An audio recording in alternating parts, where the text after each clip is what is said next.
Hey friends, episode 3 of Reservation Dogs. Uncle Brownie just wrapped. I hope you all have been well. I really appreciate all of my new subscribers and anyone watching. This show has been really fun to connect with you guys about and kind of build a community and have a discussion around this show. This episode in the series was written by Sterling Harjo and created by Taika Waititi.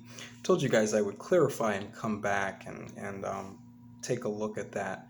And I know that to be true because Taika went on TV to say that the entire cast, crew, and everyone involved in the creative process was indigenous, This episode follows Uncle Brownie, Alora's cousin uncle, as he teaches them lessons on how to be a warrior. They continue different themes of family in this episode, how to honor certain generations, even though, Uncle was technically Alora's cousin, because of, the generation that he grew up in. He has a place of honor there in her family and her life. So Uncle is really funny. He talks about living off the land, and I think it was Alora that says, looks like you're living off of Sonic too. And I thought that was really funny. Some of the contradictions that we've talked about. And they played up a lot of contradictions here in this episode, and that was really funny. And hey, it's true. It's life. And it got me to thinking about, my culture, all kinds of different cultures, and and purity tests. Is there a such thing as in these days is really having a purity test? Can you really completely live off the land? Well, anyway, political discussions aside, Uncle has kind of become this like mythical, mystic figure, kind of a legend in and of himself. Supposedly he beat up 10 people in one night at some bar. So the kids, Bear's crew, they've decided they're going to get lessons from him on what it means to be a warrior. They're not going to take, the treatment that they've experienced lying down. So they pull up to, Uncle's land, and, he's just a character from the beginning. He's got some weed from 1972 that he's found that, he's going to sell. And he'll teach them some lessons about being a warrior if they'll take him along and take him into town to kind of sell his wares and give him $30 and all these things that seem selfish and self-serving at first. And so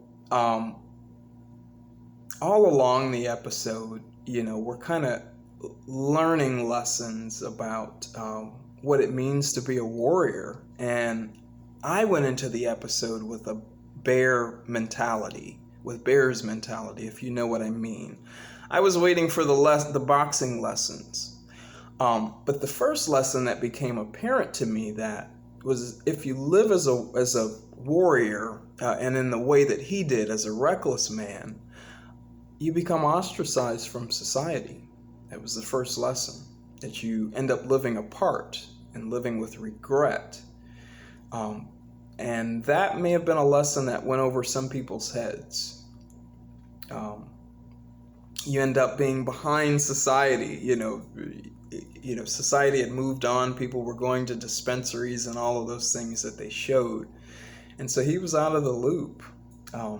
He also, along the way, taught lessons in defense. It's not always about being the aggressor and beating people up, but be ready to defend yourself.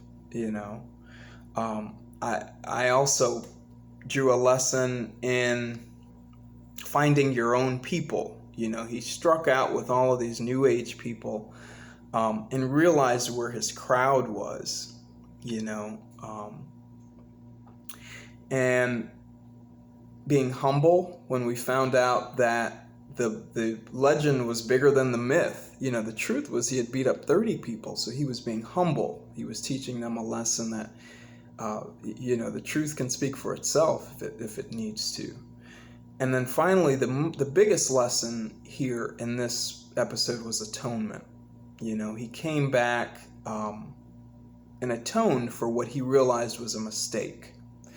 The path that his life had taken because of those actions was not one that he was proud of. And to stand in front of those people, the kids that thought it was so cool that he beat these people up, and say, I'm sorry, and I'm going to give the money that I earned to you, and I'm going to show honor and respect to you, that really resonated with me. And so while we didn't learn, boxing moves and certain things like that, we really truly did learn lessons about being a warrior, and what it means to have honor, what it means to respect generations in a family. It's how I am. My mother was 40 years old when I was born, so I have cousins that are 75, first cousins that are 75, and then, younger generation cousins that are just being born, and on and on. And so I understand that dynamic of respect, but this was really a cool episode. I learned a lot. Hopefully some people will take lessons away from this about aggression and what it actually means to live an honorable warrior's life. What did you guys draw from this episode? I think they left some things vague on purpose so that you could draw the conclusions that meant the most to you. What did you think? What was your favorite part of this episode? I really loved Uncle. I really, really did. I want to thank you guys again for going on this journey with me. I am just loving this show. It's getting excellent reviews, so I'm super excited. I'm waiting any day now for the news that they're going to green light, season 2.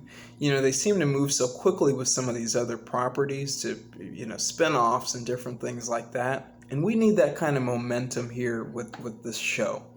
So please give this video a like, guys. Consider commenting, letting me know what your favorite part of this episode was. And consider subscribing to my channel. So that we can watch this together as friends. And until next time, guys, cheers. See you soon.